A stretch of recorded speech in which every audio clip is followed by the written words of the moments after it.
know what? I just decided to bring back late night Lombardi. I was talking to Mike. We're hanging out tonight. I just had some friends leave. We watched the World Series. We ordered Himalayan food in, watched the Dodgers lose in the World Series, and I was like, I'm a little lonely right now.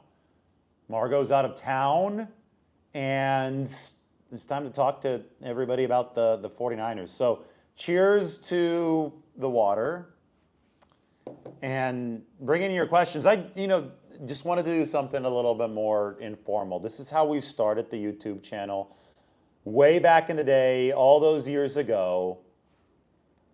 And it turned into something a little bit more formal. But every once in a while, we got to remember where we came from, and we just have to sit here, enjoy, ask some 49ers questions, and I'll answer the questions. And I was even thinking about going to the couch and just laying down there. But Mike was like, that's a little too informal. Don't lay down on the couch. Go and sit up. And so I decided to sit up and get some water. The dishwasher is running, and I'm ready to answer some 49ers questions. I don't care how many viewers we have tonight. I just want to talk to you guys. And it's connected to my phone right now, so we got the little mini tripod out. This is actually the same setup that I use for the 49ers instant reactions when we're on either the road or at Levi Stadium, but whenever I'm not in the studio. Richard Jang said, thanks for the photo on Tampa. You're a lot taller than I expected. That is literally the feedback that I get the most from people that I meet in person. They all say you're taller than I expected. Because when I'm on camera like this, you can only see the upper body, and I guess you assume that I am average height. I'm above average height. I'm 6'5" and a half. Don't shortchange me that ½ inch. So 6'5" and a half, yes, I will surprise you with how tall I am. How much longer for Ricky Pearsall? Hell if I know. I mean, I thought he was going to be back in 2 weeks. I think the 49ers thought he was going to be back sooner. He banged his knee on that toe tap catch near the sideline against the Jacksonville Jags. And we haven't seen Ricky Pearsall back since then. So maybe a PCL. I don't want to quote the wrong injury, though. So it was a week-to-week thing. He's now been out 4 total games, which means that he could have gone on IR. But then he would have taken up an IR activation to bring back. So we're in a holding pattern with Ricky Pearsall. What's up with Robinson, Brent asks. Which Robinson? Because there's several Robinsons on the 49ers team. Multiple, I should say. Jacob Robinson is on injured reserve, the rookie corner. Brian Robinson Jr., Curtis Robinson, the linebacker. You got to specify which Robinson we go after. Chris Schwab says, when will the 49ers take offensive line seriously? I think they're taking it seriously right now. They've got the highest paid offensive lineman in the game at left tackle. The thing is, like, the 2 hardest positions to attain quality play from are the tackle spots. They've got well above average play at the tackle spots. Kyle Shanahan has generally liked to pay a center so much that he paid Alex Mack in 2021.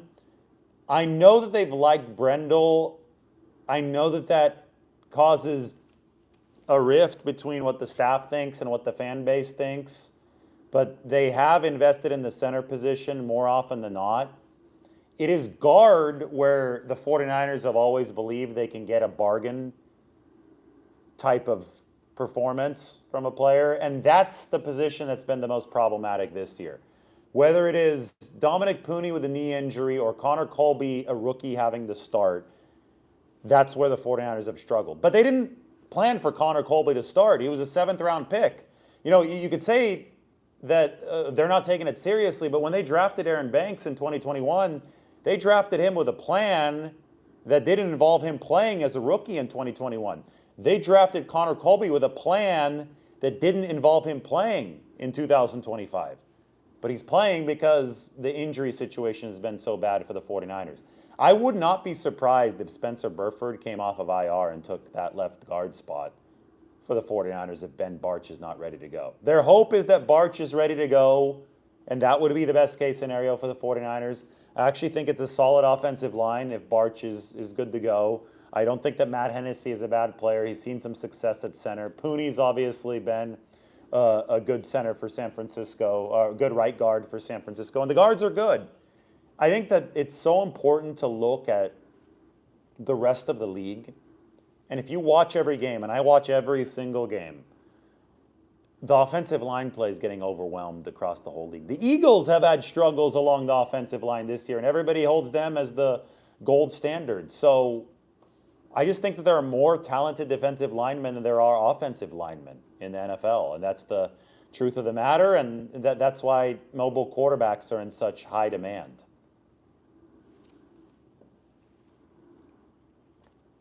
I'm ready for your questions, so go for them. I'm glad that we got over 200 people just watching a random stream. I'm looking at the cable cars moving outside my window. We're up on the 15th floor in San Francisco. You could see the view behind me just a little bit.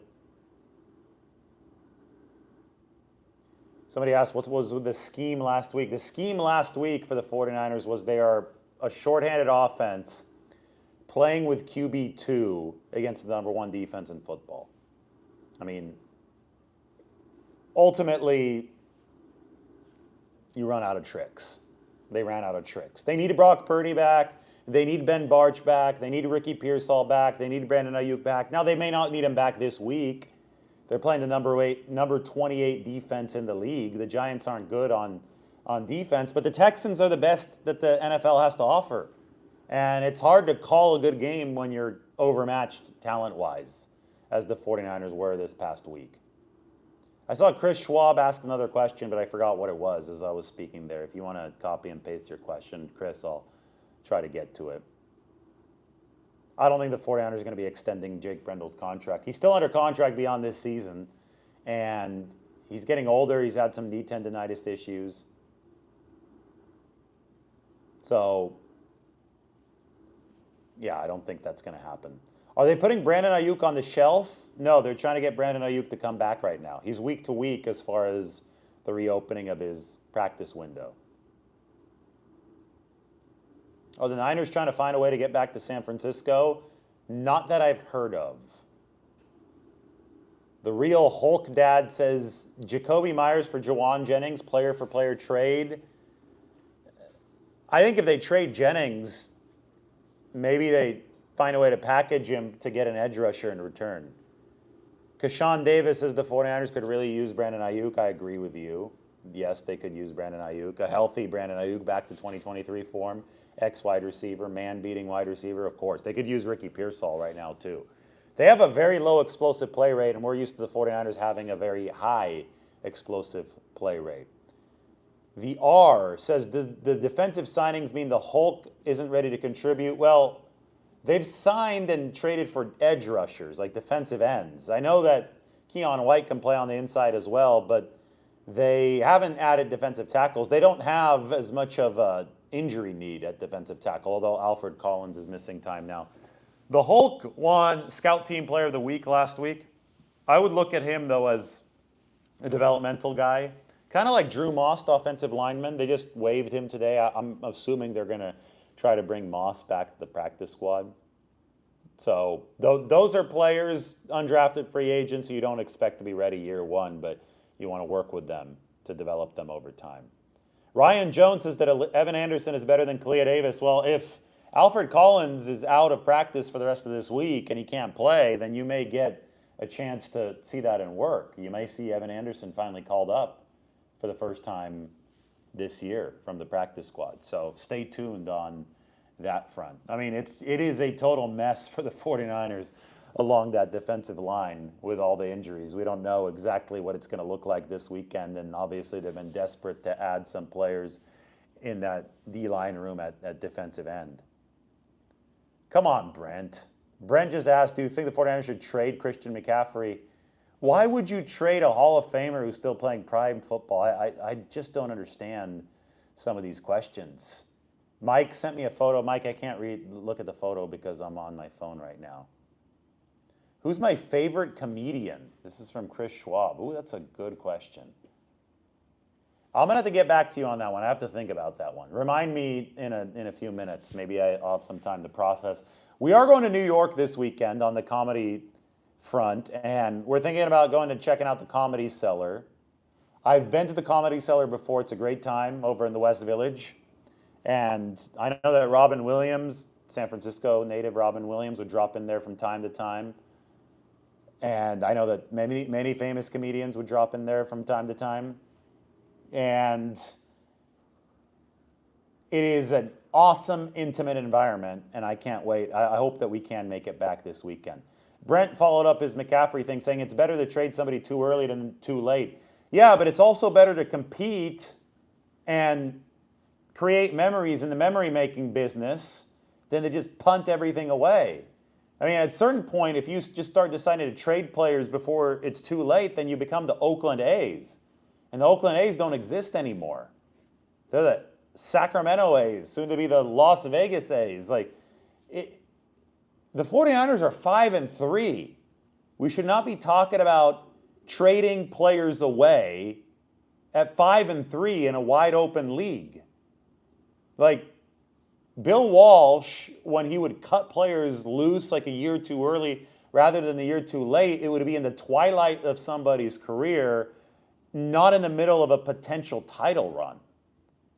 That would be literally trying to lose if you're the 49ers. They're not going to try to lose. Christian McCaffrey is going to be on this team. Let's all calm down with that. I think that some of this thinking is just a little myopic. Oh, yeah, they could get a lot of draft capital and make the team better in 2026. It's no, you can't.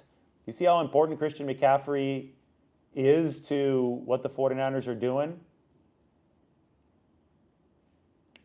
Somebody asked, out of the pass rushers the 49ers could get, who's the best fit? Talking to some of the guys, I'm not going to name names, but I talked to some big names in the locker room. They have tremendous respect for Trey Hendrickson in the game. This Trey Hendrickson thing is a real pursuit from the 49ers, by the way. Somebody was trying to tell me I don't know about football because I think the 49ers want Trey Hendrickson. They want Trey Hendrickson. I don't know if the Bengals are going to be willing to give him up. I don't know if they are willing to give him up, what the compensation would require from the 49ers, but there is huge respect for what Trey Hendrickson brings to the football field in the 49ers locker room from very prominent players. If Trey Hendrickson somehow came to the 49ers, there would be a wild amount of belief in that locker room that they could go a very long way this season. They just think that he plays the game the right way. He's ultra productive. They think that he might even be underrated, if that's possible for a guy that's led this league in sacks for 2 straight years. He plays the run really well. I'm telling you guys, the Bengals, they must be out of their minds if they're not even considering paying Trey Hendrickson. A couple people asking me what I think of the Hendrickson-Justin Smith comp. Well, yeah, Justin Smith came over and unlocked the 49ers pass rush from Cincinnati. Trey Hendrickson could unlock the 49ers pass rush. I mean, one's a defensive tackle, one's a defensive end. But the Bengals uniform to the 49ers uniform, yeah, those are similarities. That's a cool, nostalgic connection. I'm all for it.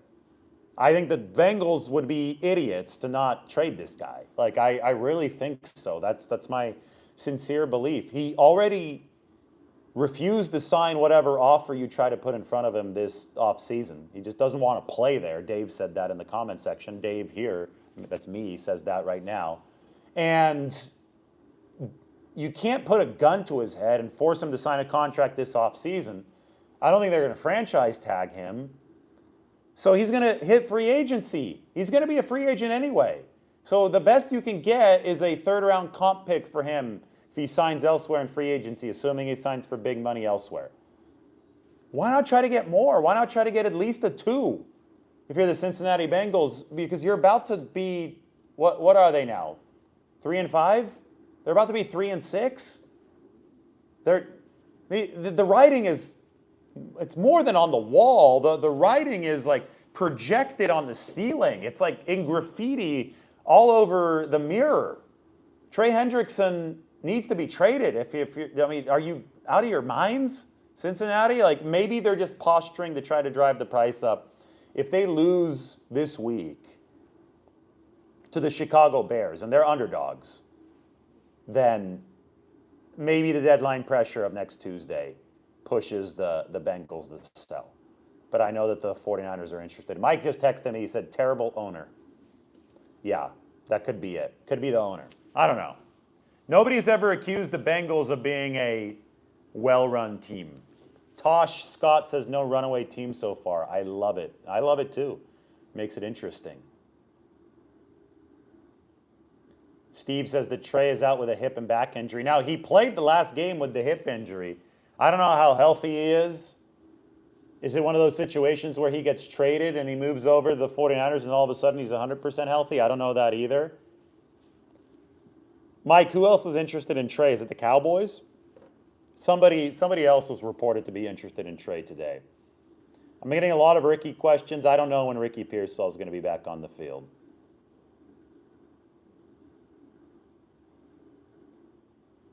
The issue is not Jed York and unwillingness to pay. Somebody just said that. It's a salary capped league. Jed York is maxing out the cap. The issue is, do they want to trade away the draft capital that would be necessary to rent a player? And Trey Hendrickson's contract expires after this year. Yeah, the Cowboys also reached out regarding Trey Hendrickson. So the questions are flying in really quick. It's hard for me to keep up to some of these. We're doing, for the first time since we started this channel in 2021, not the first time, but we're going back to the basics. We're doing an informal live. I'm not even by the computer. I'm just sitting here looking at my phone. We got a lot cooler view than I did back in 2021. I got another question about prioritizing the offensive line. I've already answered that. I'm sorry, I can't answer this stuff multiple times in one show. I think that the 49ers at some point when they want to replenish the tackle position will have to use a very high draft pick, or they're going to have to make another trade, or tackles aren't just available on the free agent market. But the ironic thing is that people complain about the offensive line. Tackle is not the 49ers' issue. The position that requires the most investment to be good, they're above average at both tackle spots. So I don't know what you want me to tell you. Where they've been below average is the cheap spots at guard. Guard is where it's been problematic. Left guard this year, and it's because of an injury. Ben Barch got hurt, and they moved to Connor Colby. Maybe we even see Spencer Burford move back to guard for the 49ers. I don't know. But it's not because of lack of investment. It's literally at the cheapest position that they have struggled right now, and I think you could trace it back to the high ankle sprain for Ben Barch. Dave wants Chubb or Thibodeau. Arden Key is also a possibility for the 49ers coming over for the Tennessee Titans. I mean, Thibodeau, I would argue that Thibodeau would be an A-list addition, maybe an A-, B-plus list addition. Arden Key would be a B-minus list addition. Chubb is post lower body injury, probably more of a B-list addition, but he's got a big contract still. A lot of it went signing bonus, though, so the Miami Dolphins were on the hook for that. It's all fascinating stuff. I mean, we got less than a week until this trade deadline. Figured that we'd just do a relaxing... I'm going to hold the mic like this, by the way, for a little bit. Figured just we'd do a relaxing Q&A before then. Does this sound better, Mike? Asking Mike about the mic. How many games do I think the Niners have to win the West? I have no idea. Ask me in like 2 weeks after they play the Rams. It's going to be a big one. My thoughts on the linebackers. Well, I think there are a lot of communication issues for the 49ers in the last game. Just watching that tape kind of hurt my eyes. The one easiest way to mask communication issues, I had my friend Pat. Pat, if you're watching, shout out to you. But he texted me. He's like, I think that the 49ers should trade for Demario Davis with the Saints. They need somebody who's seen thousands of snaps to be able to get guys in the right formation, point out deficiencies with the formation. And I said, yeah, I mean, it'd be great if they could get somebody like that at a good price. But even if you do get a veteran linebacker, there's going to be an acclimatization period because they've got to learn the plays, they have to learn the teammates, they have to learn the verbiage for the 49ers. The quickest way to improve communication, or at least make it look that communication's better, is to mask it with a good pass rush. If opposing quarterbacks don't have enough time to process the field, they don't see a lot of the mistakes you make on the back end. So the quickest plug-and-play way to mask the loss of Fred Warner is to make the pass rush better. And it just so happens that you also lost Nick Bosa. You also have lost Bryce Huff for the short term. Yetur Gross-Matos is out.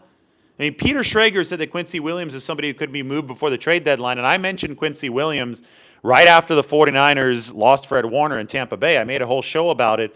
But the quicker fix for San Francisco, or potential fix, is trying to get that defensive line and that pass rush firing again. Because then there could be mistakes made by the linebackers on the back end, but if the quarterback has 2.6 seconds to throw instead of 3.2 seconds to throw, that 0.6 second difference, he might not see the mistake, right? So that's why we say that edge rusher and defensive line is more plug and play.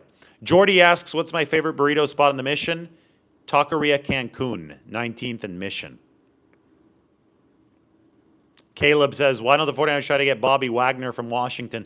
Because even that would cost something for the 49ers, and even that would have a little bit of a transition period, right? Maybe they do get a linebacker. Right? It would surprise me if they did, but D. Winters is hurt now. He missed practice today. It would surprise me, but it wouldn't shock me. We'll put it that way. But I really do think that the pass rushing position for San Francisco is the quicker, more efficient fix in the trade market. And we've already seen them make one move there with Keon White.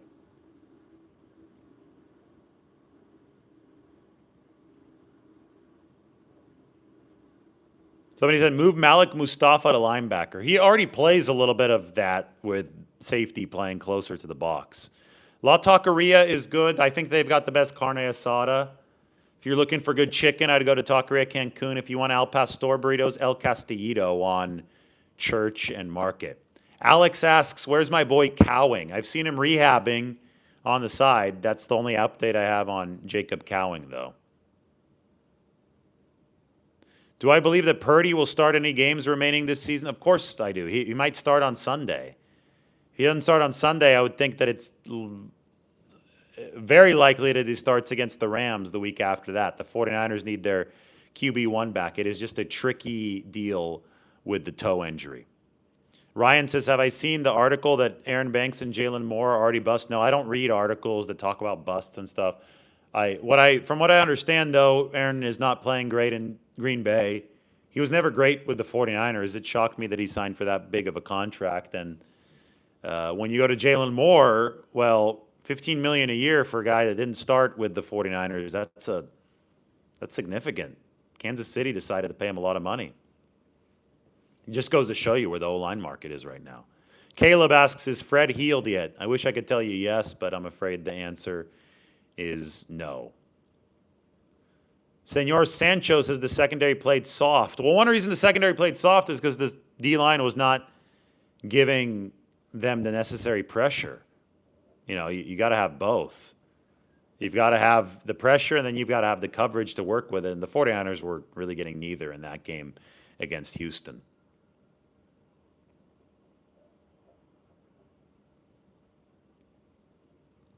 Which team is the bigger threat, the Seahawks or the Rams?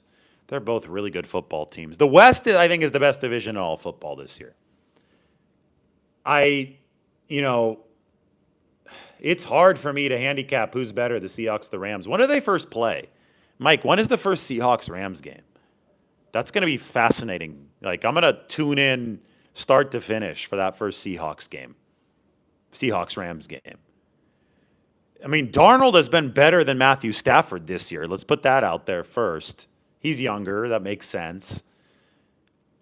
They both have really good defensive fronts. They don't play for the first time until November 16th. So we're still a couple weeks away from that first game, about 3 weeks. November 16th, the Seahawks and the Rams. Niners and the Rams play before then. The week before then. It's Niners-Rams on November 9th at Levi Stadium. So I am very, very excited to see who's the bigger threat because I think those are both really good football teams. Jordy says Niners-Rams has been peak football so far this season. I have to agree with you.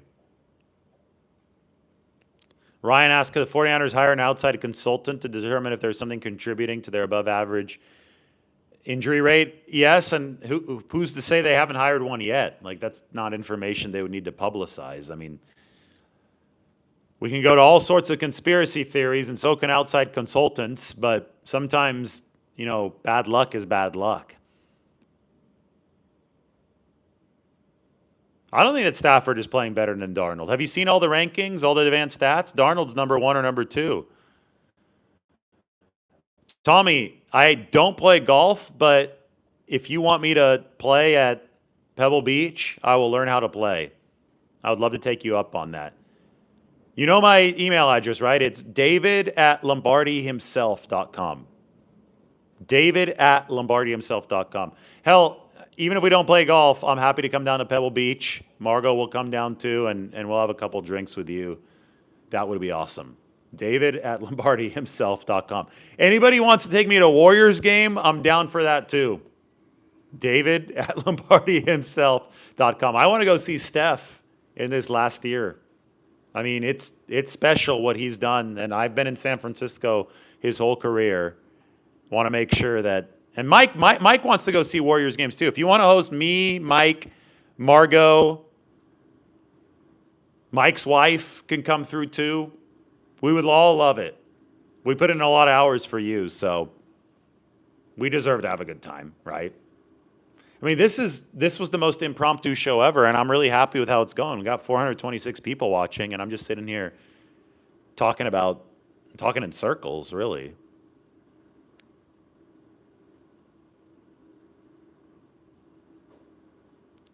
I would go watch hockey too. Hey, if you want, I'm open to any and all invites. I like the Sharks. Somebody was just saying they have Sharks tickets. You know my email, david@lombardihimself.com. Operation Get Lombardi to a Warriors game. My drink of choice is an old fashioned. I love old, but with a big ice cube. It's got to be a big ice cube. There's got to be a nice orange rind in it. I love a good old fashioned, and good bourbon. What's my take on Phil's coffee? I don't really have a take on Phil's coffee. Why? Because I just drink my coffee black.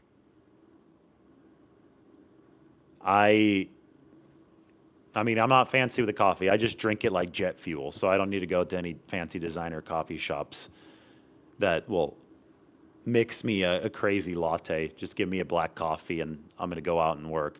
Old-fashioned with a square cube, yeah, I can hang. I can hang with you. Black Mask is your screen name.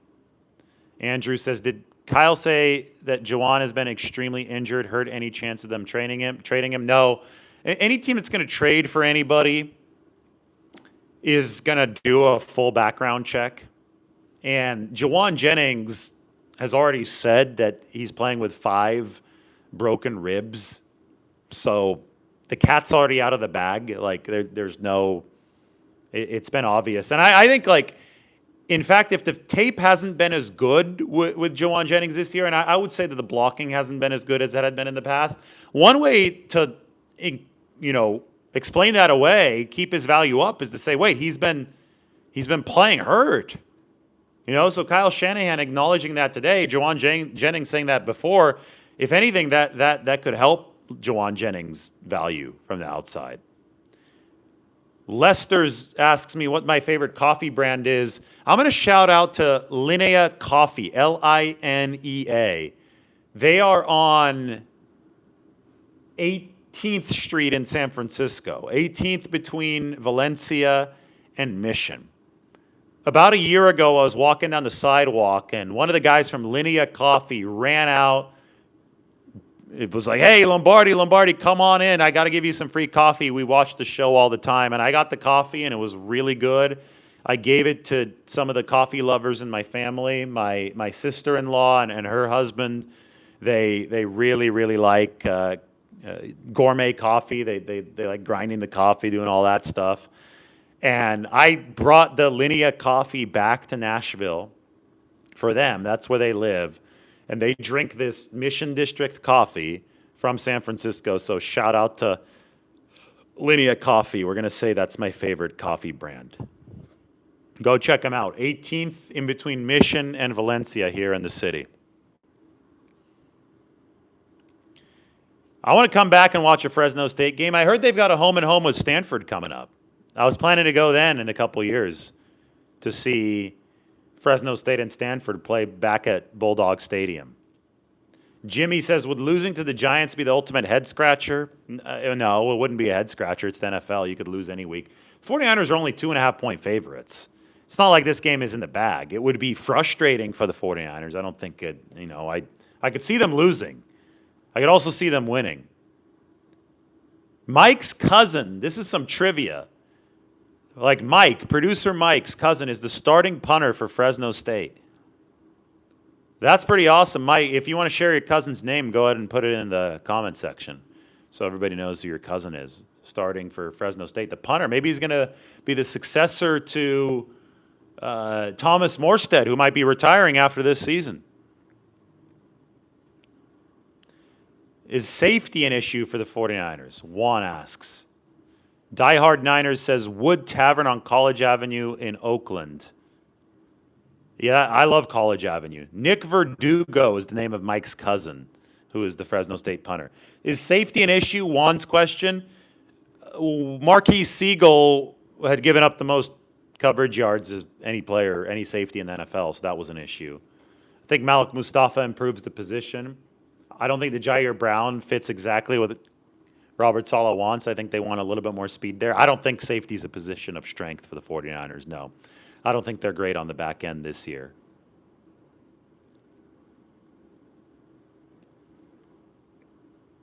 Proteus West says everybody drops games the people they should beat. That is true.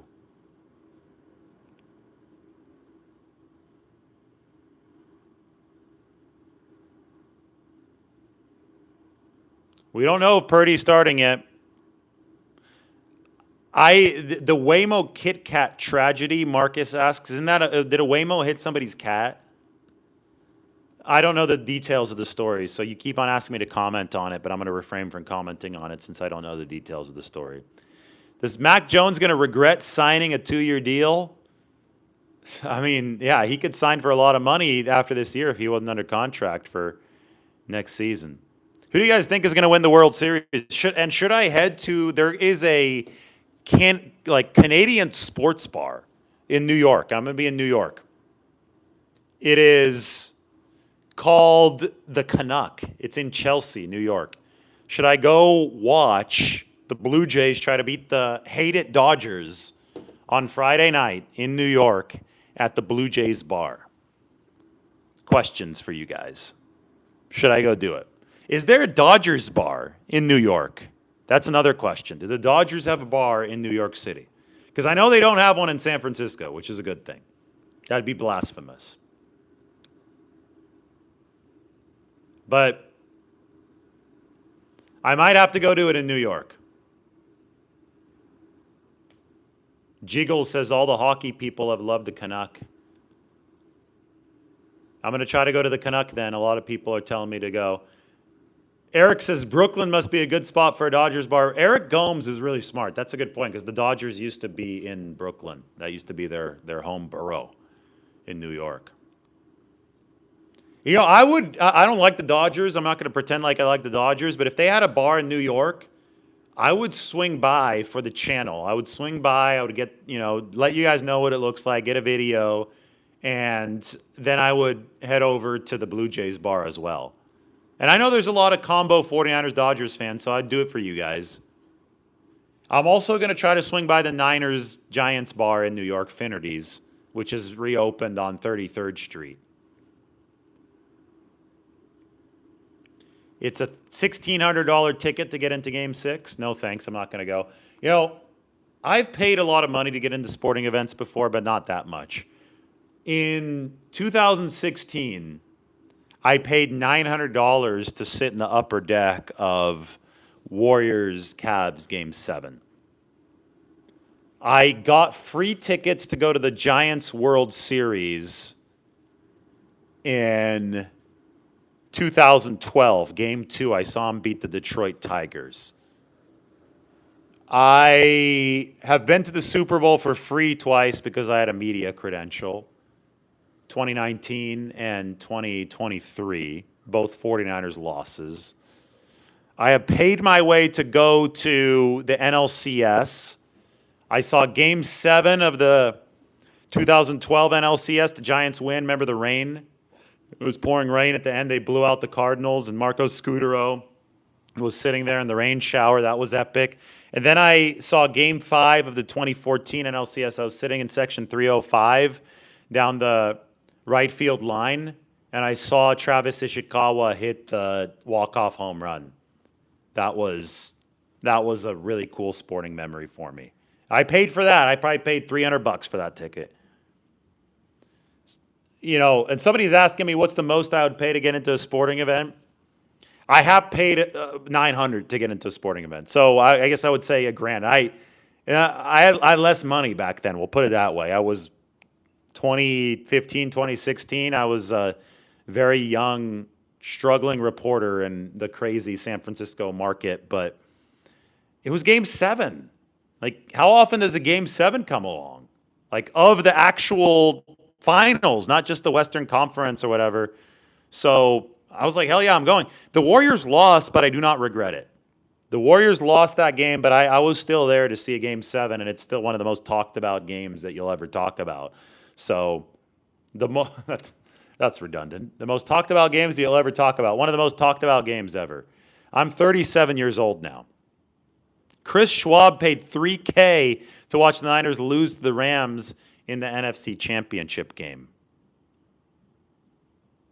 That's tough. I got my wife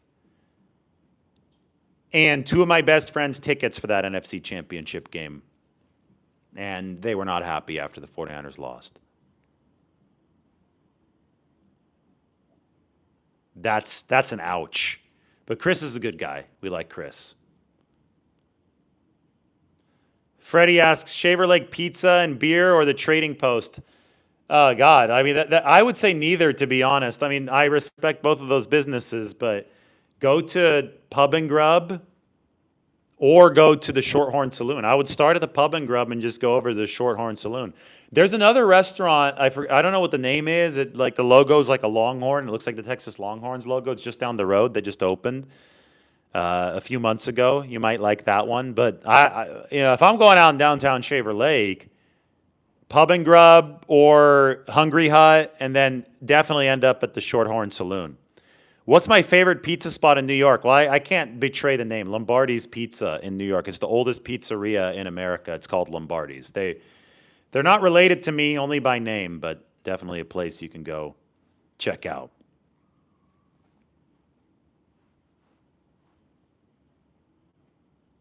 La Taqueria or El Farolito? La Taqueria. El Farolito is more of a late night thing. La Taqueria is more gourmet. What was my dream job as a kid? Was it a reporter or something else? I would go to bed and my parents it would drive them crazy, but I would be announcing imaginary San Francisco Giants games and probably even 49ers games, and I wouldn't go to bed because I was just announcing these games. So I wanted to be a play-by-play announcer. So I'm basically working in the line of work that I have dreamed about working, which is why I'm passionate about it. I love it. How can you not love covering the 49ers?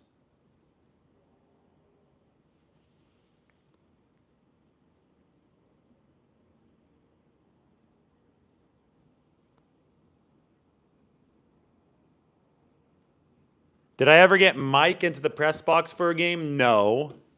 But Mike has gotten some tickets. Not directly. I'm not going to say how he got the tickets. Not directly from me, but through a connection. Mike has been able to get to 49ers games. So we got to get Mike into the press box one day, though. That is a good idea. Would I move to Green Bay for a bigger salary? Hell no. That would involve moving to Green Bay. I mean, how could you move to Green Bay when you're in a place like this? I kind of want to show you guys the view here. We're going to turn off the lights here. All right? Give me a second. We're going to show you the view, and then we can wrap this up. 1 second, guys. I'm going to go turn off the light because otherwise there's going to be too much reflection in these windows. So I'm walking over here. You guys can probably see me in the window. I'm waving. All right. I know it's dark. Stick with me, though. Patience, patience, patience. Patience is a virtue. All right. Here we go. Looks like the camera's a little smudged, but that's okay.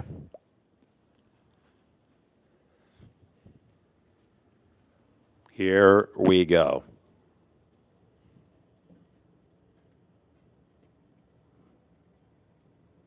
There's downtown San Francisco. Do you guys see the Transamerica Pyramid, the Salesforce Tower? I know that the camera lens seems a little bit smudged, so the lights are giving off this cool effect. Hello to those of you in Visalia.